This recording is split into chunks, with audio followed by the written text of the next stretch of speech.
días, querida familia, estudiosos de la palabra, que el Señor les bendiga. Es una gran alegría poder estar nuevamente con ustedes para hablar acerca de un tema muy importante. Así que tome nota, tome su librito y ponga atención también, trate de conectarse durante la semana porque esta semana vamos a tratar en Jeremías 31. Es un tema absolutamente teológico, práctico, porque aquí vamos a descubrir algunos aspectos de lo que se habla de Antiguo Pacto, Pacto, Antiguo Testamento, Nuevo Testamento. Voy a tratar de hacer el resumen lo más simple posible para que lo podamos entender.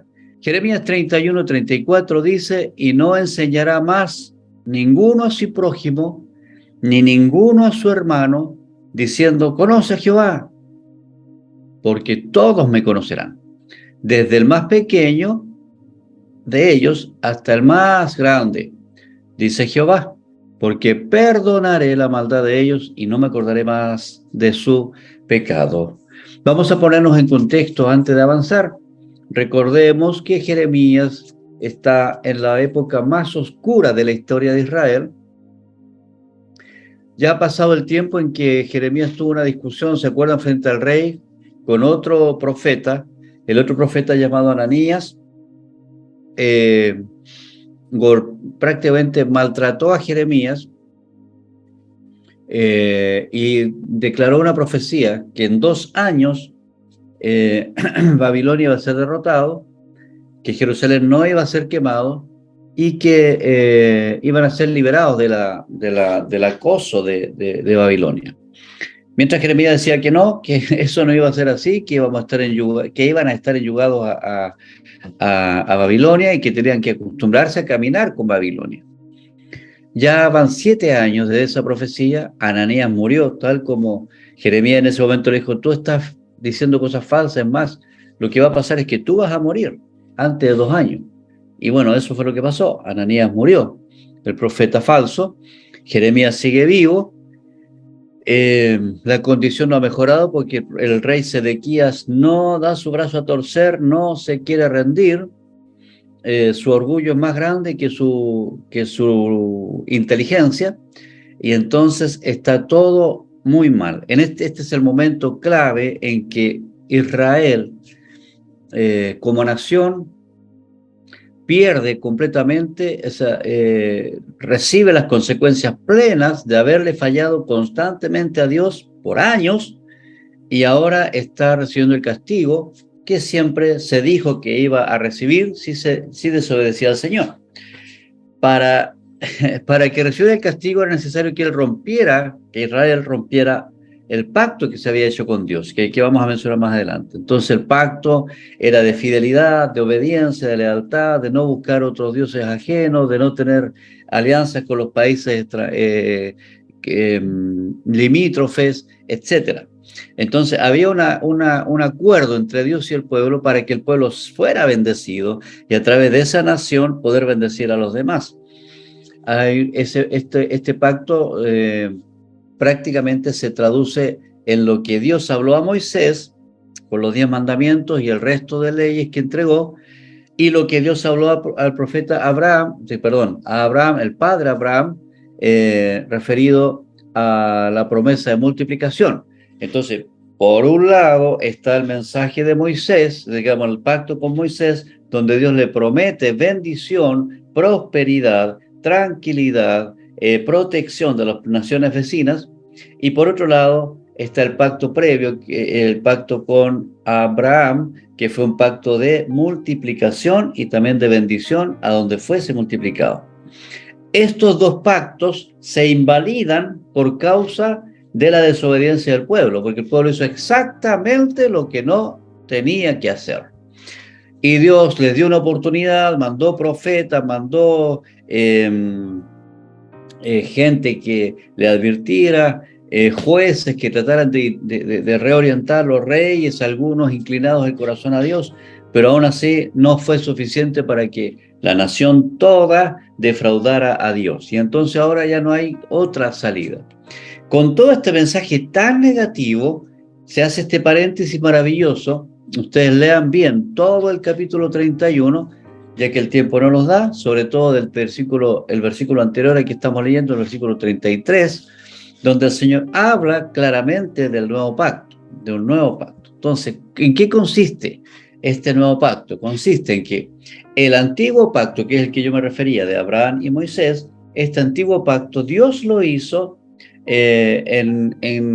digamos, en acuerdo con Moisés en su momento, en acuerdo con Abraham, y como todo pacto es de dos partes, pero lo hace con Abraham, si bien es cierto, con Moisés, pero con la nación, con la nación. Entonces Dios hace el pacto como nación con ellos. Entonces todos están involucrados en esto, desde el más pequeño hasta el más grande. Pero obviamente que la nación es dirigida por personas, en este caso los reyes, los sacerdotes que dirigían, y ellos fueron los que fueron fallando a Dios y guiaron mal al pueblo. Pero eso no le quita la responsabilidad al pueblo porque son una sola comunidad. Todo esto fracasa y termina aquí con Jeremías, con la ciudad destruida y el pueblo completamente dispersado al final. Entonces, hasta ahí llega ese pacto.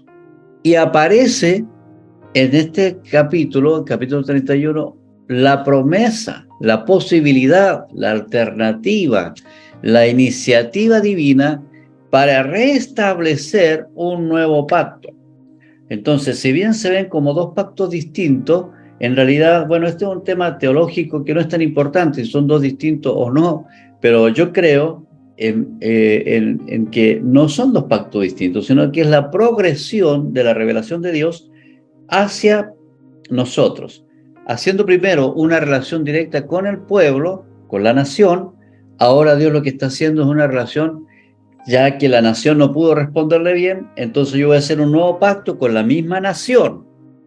No desecho a la nación, no desecho lo que yo cree, pero la responsabilidad no va a estar solo en el liderazgo, sino que la responsabilidad va a estar en cada uno, porque me relacionaré directamente con cada uno. Recordemos que en el antiguo pacto había que hacer una cantidad de ritos muy bien especificados respecto a sacrificios de corderos, de animales. El pueblo tenía lugar en los atrios, afuera del templo, los atrios, y solo los sacerdotes y el sumo sacerdote entraba una vez al año al lugar santísimo. Eso representaba que la nación completa tenía que, a través de un sumo sacerdote, poder sentir la liberación y el perdón de sus pecados. Cuando falla este pacto, porque por más que el sacerdote hace sacrificio, la gente sigue haciendo de las suyas, cuando falla este pacto, el Señor dice, ¿sabe? No vamos a hacer más esta cantidad de ritos. Lo que vamos a hacer un solo sacrificio definitivo y para siempre. Si bien todos los años había que hacer sacrificio para el perdón de los pecados de ese año, de la familia, ahora el Señor dice, no, vamos a hacer un nuevo pacto. Este nuevo pacto va a consistir en que yo voy a escribir mis leyes en su mente y en su corazón.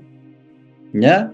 Voy a escribir en su mente y en su corazón, y ustedes me van a hacer por pueblo, pero con responsabilidad individual.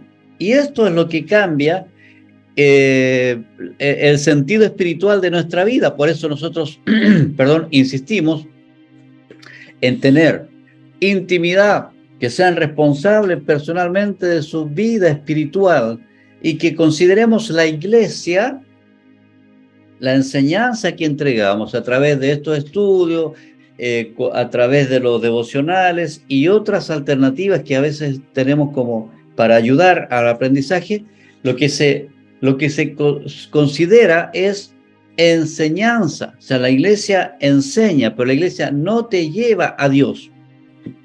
O sea, nosotros no tenemos ningún poder para acercar a ninguna persona a Dios. Lo que nosotros cada uno hace es enseñar lo que ha sido efectivo y lo que la palabra nos dice. Luego, la relación con Dios es absolutamente personal. No es que ahora vamos todos como comunidad a acercarnos a Dios y vamos todos juntos. Si vamos todos juntos es verdad, pero la relación de Dios con Dios es absolutamente personal e individual. Y eso es lo que cambia lo que es el antiguo pacto con el nuevo pacto. En el antiguo pacto era la nación responsable, aunque habían responsabilidades personales, pero la nación responsable. Pero ahora la salvación es absolutamente personal, individual. Nadie puede salvarse por otro. Y ahí aparece un sumo sacerdote que es absoluto, y ese es Jesús. Ese es Jesús. Entonces, vuelvo a repetir, en el antiguo pacto, la relación que Dios hace es un pacto basado en la conversación que él tuvo o en la relación que él tuvo con Abraham y con Moisés. En el nuevo pacto, el Señor no hace ese tipo de relación, sino que él dice, ya que los hombres fallaron, voy a tener que hacerlo todo yo. Voy a mandar a alguien que sea capaz de mantener su relación conmigo sin cometer pecado, sin estar fallando y todos los años. Y esa persona a la vez se va a convertir en el cordero expiatorio que va a pagar por el pecado de todos los que estén detrás de él. Y esa persona es Jesucristo, que en el Nuevo Testamento ya se le llama el sumo sacerdote, el cordero del sacrificio, que fue inmolado. Vamos a avanzar. Habiendo hecho esa introducción, un poquito larga, necesaria para esta lección, avancemos. Este es el nuevo pacto que haré con el pueblo de Israel después de esos días, dice el Señor, o sea, después de los días catastróficos. Pondré mis instrucciones en lo más profundo de ellos. Es decir, voy a actuar directamente al espíritu de ellos. Vuelvo a insistir en esta enseñanza que es muy importante para la vida, para la estabilidad de la vida espiritual de una persona en un mundo adverso, como nosotros decimos, el mundo artificial. Todo es artificial. En ese mundo artificial se requiere una profundidad espiritual para poder soportar, enfrentar y vencer al mundo, al pecado y al diablo. Entonces, él dice el Señor que pondré mis instrucciones, lo más profundo de ellos, y las escribiré en su corazón. Recuerde que corazón en el Antiguo Testamento generalmente se refiere a la mente. Entonces, no está hablando de emociones, no dice que los voy a hacer sentir, no habla nada de hacer sentir. Así que si usted es creyente y no siente nada, no se preocupe, es del club de los normales, ¿ya? Entonces, de lo escribir lo más profundo de ellos, y les escribiré en su corazón, yo seré su Dios y ellos serán mi pueblo. Aquí está, pareciera que Dios está diciendo va a ser un nuevo pacto. Aquí se nombra nuevo pacto. Para muchas personas este versículo 33 es el principal versículo del libro de Jeremías, y para algunos más es el principal versículo de la Biblia, en el sentido de que hace la conexión entre el Antiguo Testamento, el Antiguo Pacto. Testamento y pacto es lo mismo, por si acaso, el Antiguo Testamento y el Nuevo Testamento o el Nuevo Pacto. Entonces se genera esta conexión a través de este versículo 33 de Jeremías. No hay otro versículo que aclare tan bien este punto. Por eso que es tan importante Jeremías 31, 33. Pondré mis instrucciones en lo más profundo de ellos, las escribiré en su corazón, es decir, ya no va a estar escrito en piedra. ¿Se acuerda que hemos estudiado el concepto de que el pecado está grabado con cincel en el corazón de piedra de muchos? Entonces ahora el Señor dice, no, yo los voy a escribir en ese mismo corazón de piedra, pero yo voy a escribir mis instrucciones, mis leyes, en ese corazón, en su mente. Y lo voy a dejar muy grabado. Yo seré su Dios y ellos serán mi pueblo. Y aunque aparece generalizado, ¿cierto?, en plural, ahora fijémonos en el 34, que es el objetivo de nuestra lección. No habrá necesidad de enseñar a sus vecinos, ni habrá necesidad de enseñar a sus parientes, diciendo, deberías conocer al Señor, pues todos ya me conocerán, desde el más pequeño hasta el más grande, dice el Señor. Perdonaré sus maldades y nunca más me acordaré de sus pecados. Entonces, está diciendo el Señor, vamos a hacer un nuevo pacto, diferente al anterior. El pueblo va a ser el mismo, me van a seguir siendo ustedes por pueblo. Pero hay un detalle. hay un detalle. Mi relación no va a ser exclusiva a través de las autoridades religiosas ni gubernamentales, ni de gobierno, porque acuérdense que los judíos desde siempre tienen integrada, ¿cierto? Su constitución tiene, es la Biblia, ¿ya? Como lo es para nosotros también, entre paréntesis, pero dice, y no habrá necesidad de enseñar porque yo voy a escribir en su corazón. Ahora, ¿por qué no habrá necesidad de enseñar? Eso quiere decir que yo no debería estar haciendo lo que estoy haciendo, enseñando a través de Zoom y tratando de llegar a más personas, porque Dios se le va a aparecer a cada uno. No, no se refiere a eso, sino que se refiere a la delegación de autoridad, a la jerarquía de autoridad. La religión judía, que es la madre del cristianismo, tiene sus sacerdotes, el sumo sacerdote, y tiene su gente de autoridad que interpretaba la palabra para el resto del pueblo. Cuando el Señor vino, Él estableció lo que se llama teológicamente el sacerdocio universal. ¿Qué significa? Que todos y cada uno de nosotros somos sacerdotes. Somos sacerdotes, todos. Y por eso se llama sacerdocio universal. Y por eso nosotros trabajamos libremente en células, porque el cargo, el rol pastoral o el don pastoral o el pastorado como rol, como jerarquía, no conlleva mayor cercanía a Dios. Pero ¿qué pasó? Que si el judío tenía esa jerarquía para, digamos, el que está más alto se supone que está más cerca de Dios. Se supone que en la línea religiosa de la Iglesia Católica, el Papa debería ser la persona que está más cerca de Dios porque él interpreta la palabra para el resto de su pueblo católico. Todos sabemos que la infalibilidad papal, que es una doctrina de la Iglesia Católica, no es tan así.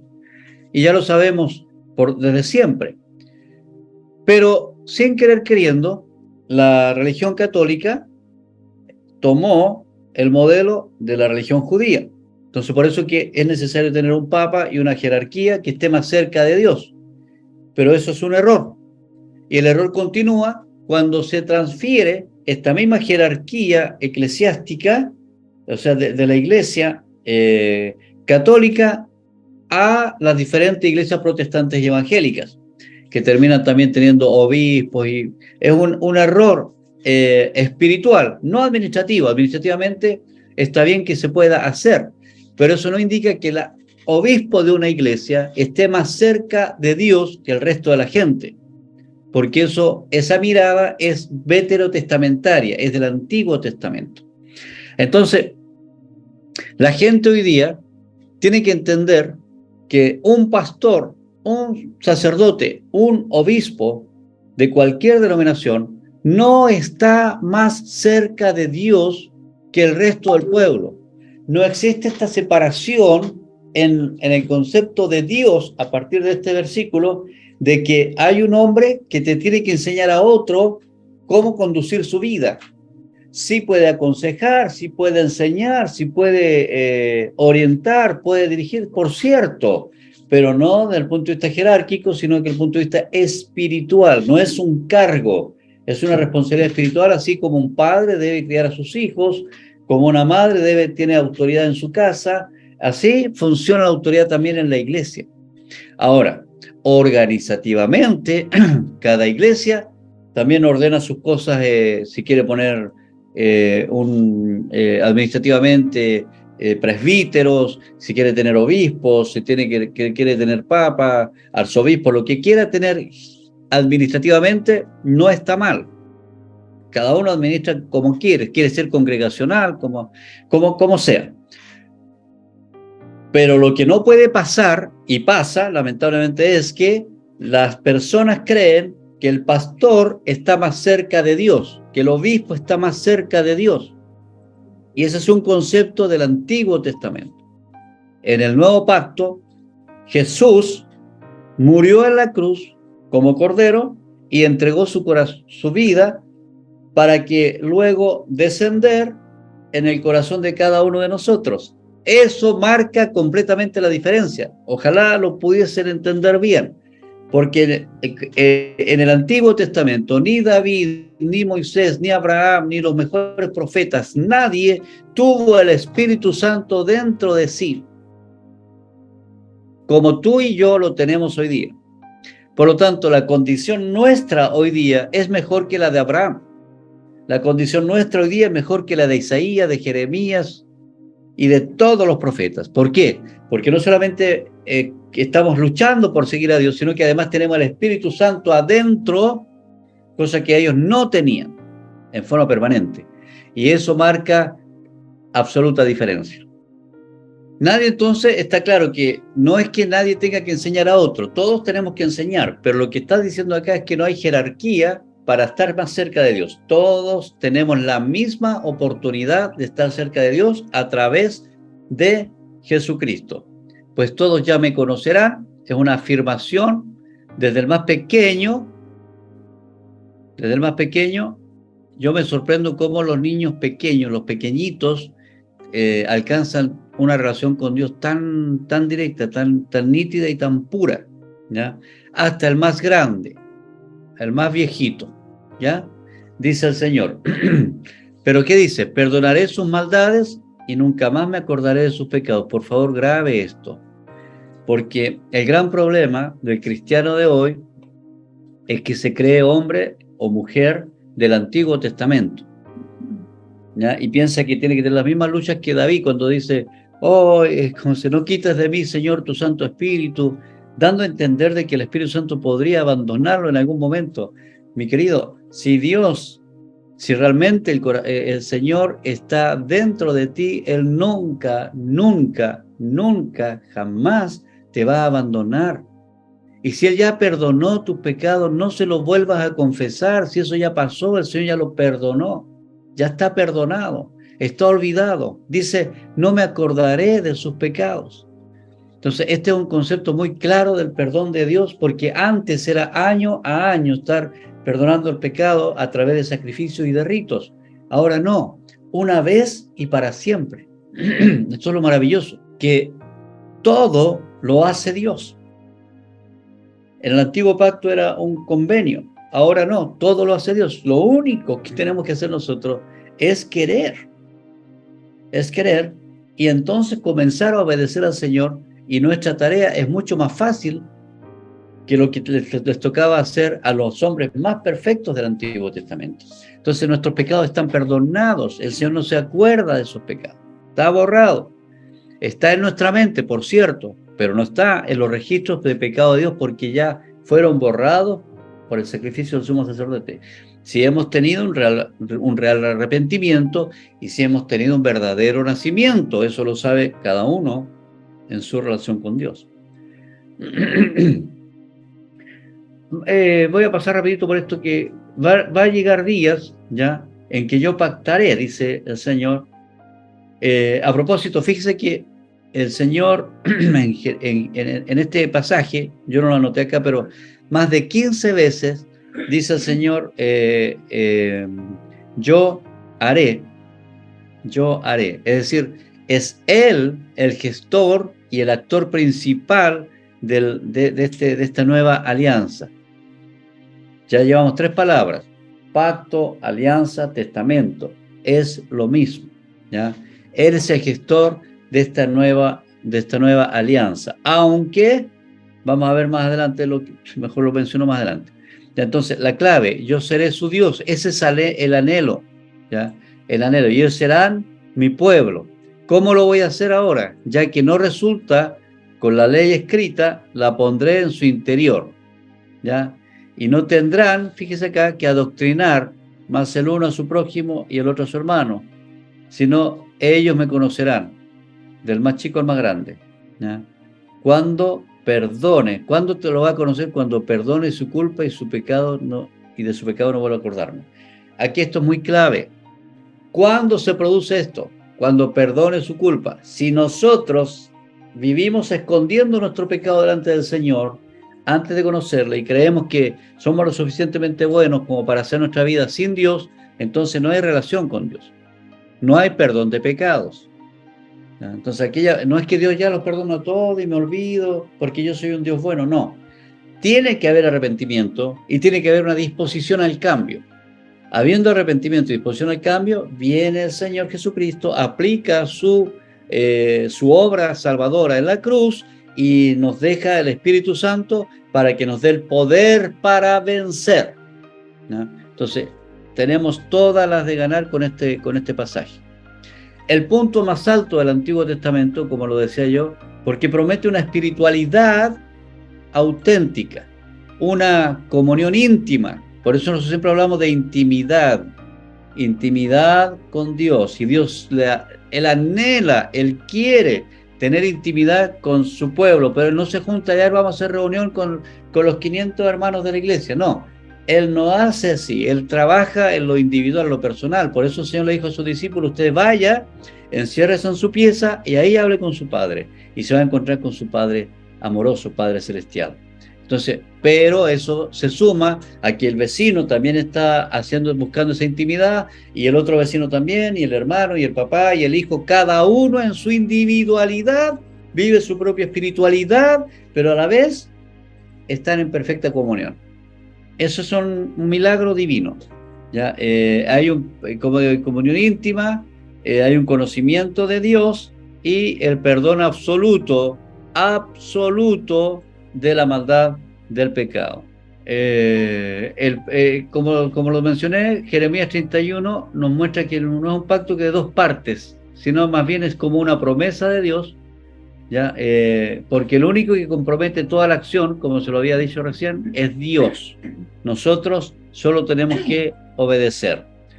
El Dios absolutamente otro no se limita a renovar lo antiguo. Lo nuevo no es solo nuevo, sino también es más grande, es distinto, es mejor. Es el nuevo pacto, ya no puede ser roto. Fíjate en esto. Lo que está diciendo Jeremías es que el nuevo pacto no puede romperse. Es decir, no hay nada que tú puedas hacer que le vaya a fallar a Dios. Si realmente tú haces algo que te aleje de Dios, no es que el pacto sea roto, es que nunca entraste en esa alianza, no has conocido a Jesús. Porque es imposible conocer a Jesús, tenerlo en el corazón y fallarle empedernidamente. No, lo voy a hacer nomás porque yo soy porfiado y lo quiero hacer. No, eso, no hay un hijo de Dios que sea así.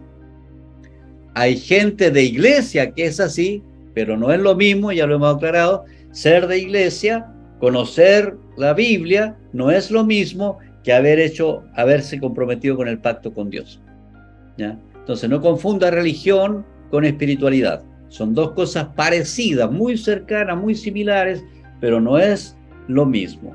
Entonces, una persona que está en el Espíritu de Dios, que tiene el Espíritu de Dios en él, que ha recibido a Cristo en su corazón, tal persona no puede fallarle definitivamente a Jesús. Ahora, ¿puede tropezar? Sí. ¿Puede desanimarse? También. ¿Puede sentir soledad? Sí. Puede vivir todos esos sentimientos, incluso puede querer, no juntarse con sus hermanos en la fe. También puede pasar por todo eso, pero no va a caer tan profundo de querer alejarse definitivamente de Dios. Nunca va a pasar eso.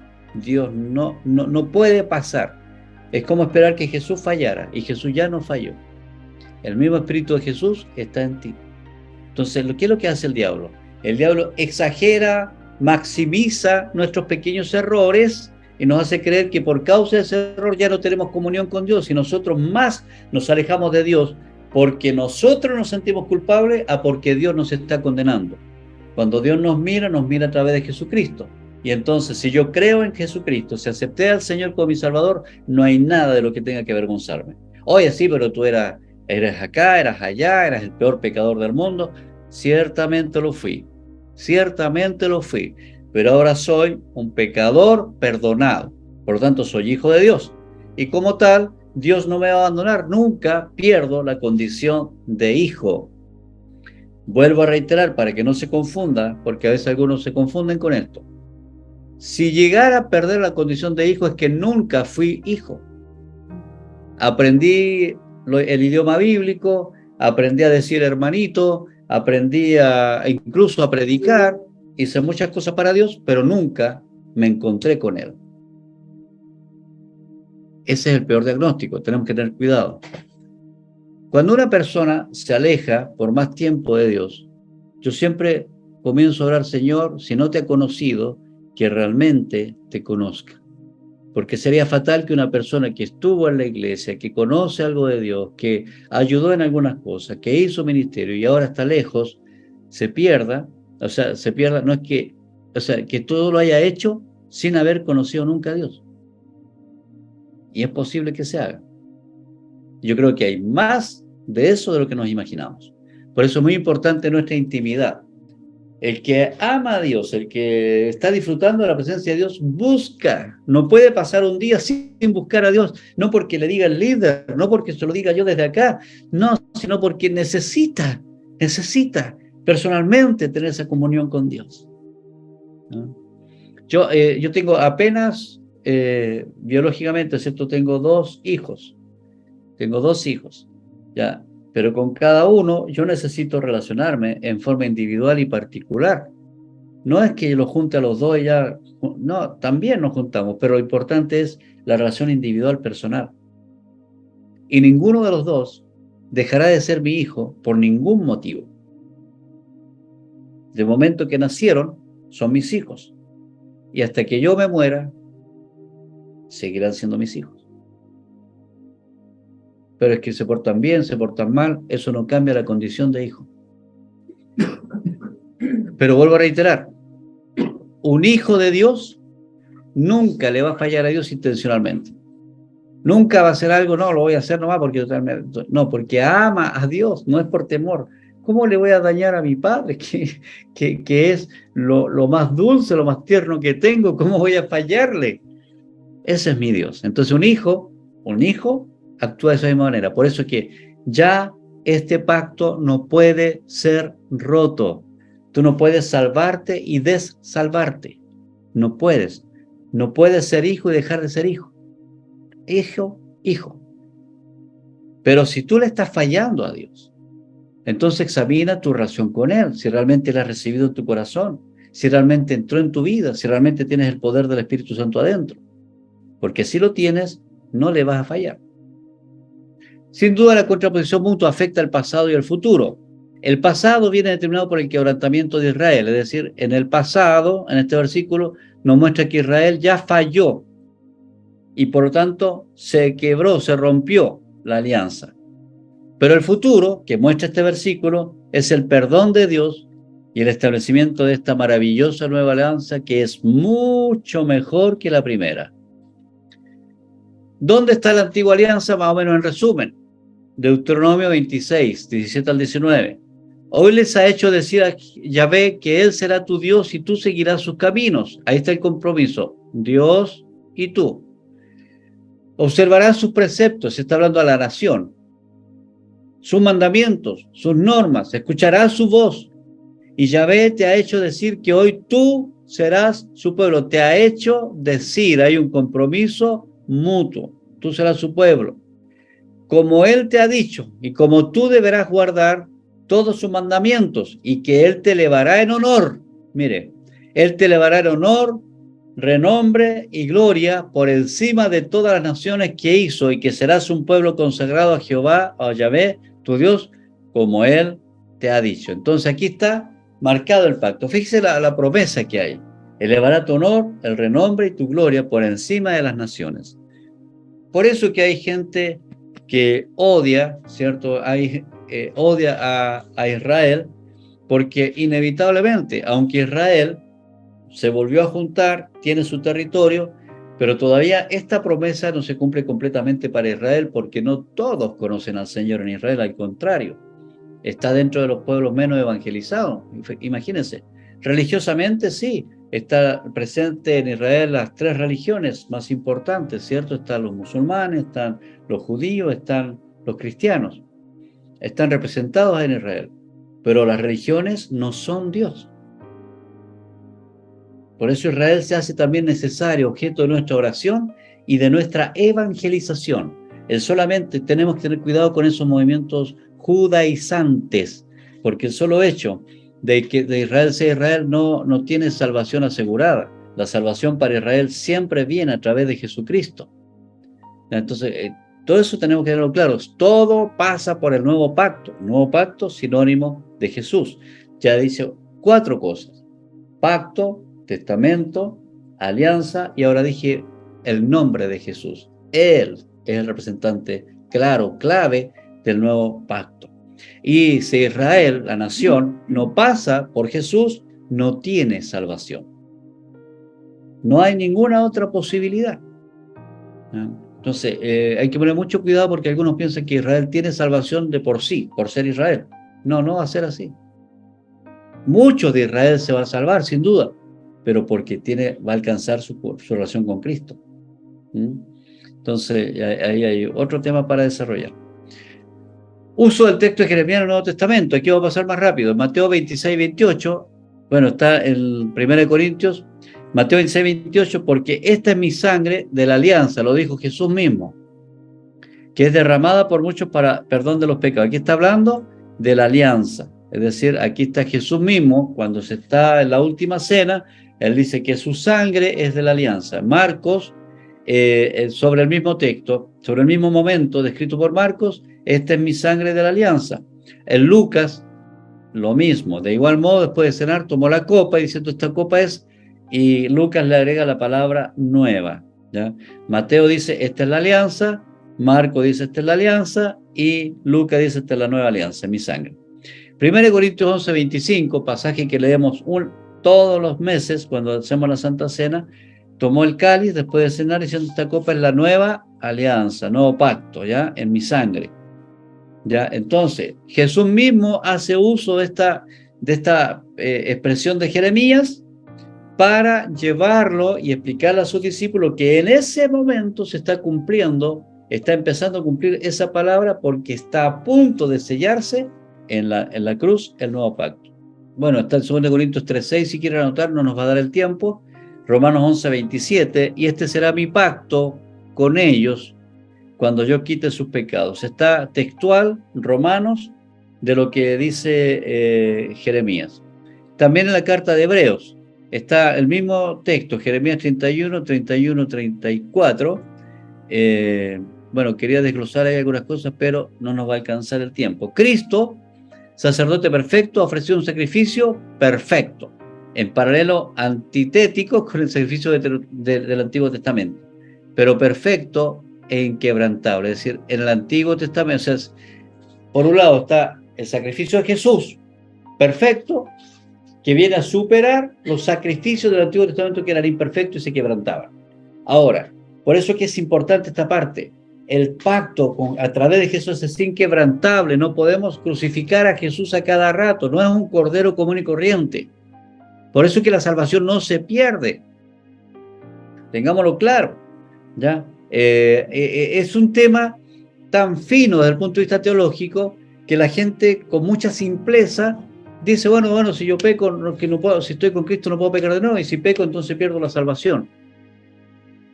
Entonces, esa forma de mirar es por falta de conocimiento más profundo de la Biblia, ¿ya?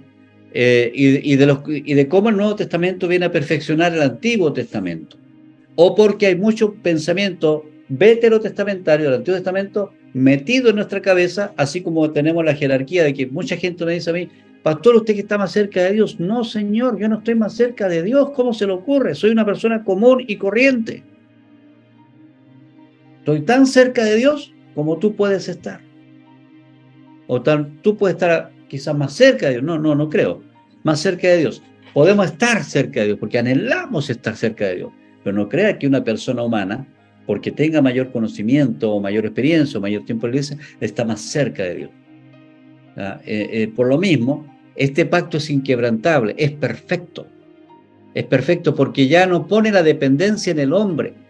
Cuando estaba el antiguo pacto, dependiendo de la actitud de cada hombre, falló una y mil veces, tanto que Jesús tuvo que venir a morir en la cruz para poder dar poder para que el hombre pudiese tener la oportunidad de acercarse a Dios a través del sacrificio del perfecto Cordero de Dios que es Jesús. Por lo tanto, ¿cómo voy a estar crucificando a Jesús cada vez que voy a fallar? No puede ser. Entonces, Jesús murió una vez, su sacrificio es perfecto, yo estoy detrás de la cruz, su aplicación del perdón se aplica a mis pecados pasados, presentes y futuros. Entonces, pero el detalle es que mis pecados futuros no se comparan con los pecados del pasado, porque soy nueva criatura. Entonces, lo que tú eres desde que conoces a Jesús no es lo mismo que lo que eras antes de conocer a Jesús. Y ninguna persona, vuelvo a insistir, que conoce a Jesús podría intencionalmente dañar su relación con Él. Bueno, ahí están las situaciones de Jeremías. Hagamos el resumen. Antiguo pacto, resumido en las leyes de Moisés y en la promesa multiplicadora para Abraham. Estas dos cosas, pactos de Dios, se resumen en una persona hoy día, en la persona de Jesús. Por lo tanto, a través de Jesús se cumple la ley, ¿ya? Y a través de Jesús se recibe la bendición de multiplicación de Abraham. Y por lo tanto, toda persona que recibe a Jesús en su corazón está cumpliendo con el antiguo pacto, porque Jesús es su representante. Y eso es lo maravilloso. Solo tenemos que subirnos en la ola y surfear en los hombros de Jesús. Bien, ahora sí, vamos a cerrar. Muchas gracias a todos por haber participado en este estudio. Como ven, es uno de los estudios base de todo lo que hemos estado haciendo.